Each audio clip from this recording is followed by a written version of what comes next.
चाबेक्यो न विकम्पितो महर्षि धर्मादि युद्धाचरयो न क्षेत्रसर विद्यते।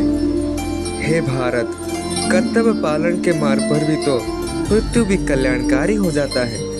यदि अपने कर्तव्य के पालन के हेतु पितामह, गुरुजनों और सगे संबंध को भी मानना पड़े तो तुमको पाप नहीं लगेगा पार्थ, क्योंकि कर्तव्य पालन पाप रहित होता है।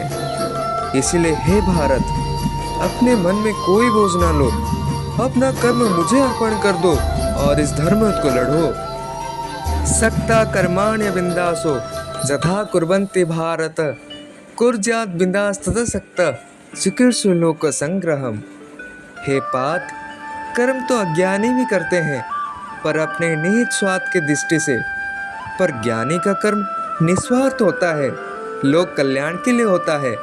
ज्ञानी अपना कर्तव्य के पालन के समय भी कभी भटकता नहीं। ये मनुष्य कर्म करते हुए भी पाप से दूषित नहीं होता, उसका जीवन तो स्वयं समाज के लिए कल्याणकारी हो जाता है।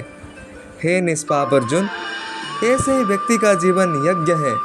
तुम भी अपने जीवन को यज्ञ बना दो और उस हवन कुंड में अपनी कर्म फल की इच्छा, क्रोध और मोह को आहुति के रूप में जला डालो। हतो वा प्राप्स्यसि स्वर्गं चित्वा वा वक्ष्यसे महिम तस्मा उत्तिष्ठ कुन्तय युद्धाय कृत निश्चयः।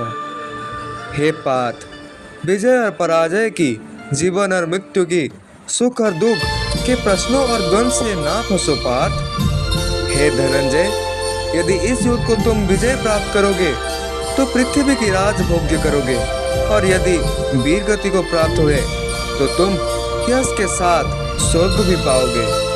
हे गांडीवधारी, सुख दुख लाभ हानि के बारे में ना सोचकर सबको एक समान समझकर युद्ध के लिए खड़े हो जाओ पार्थ।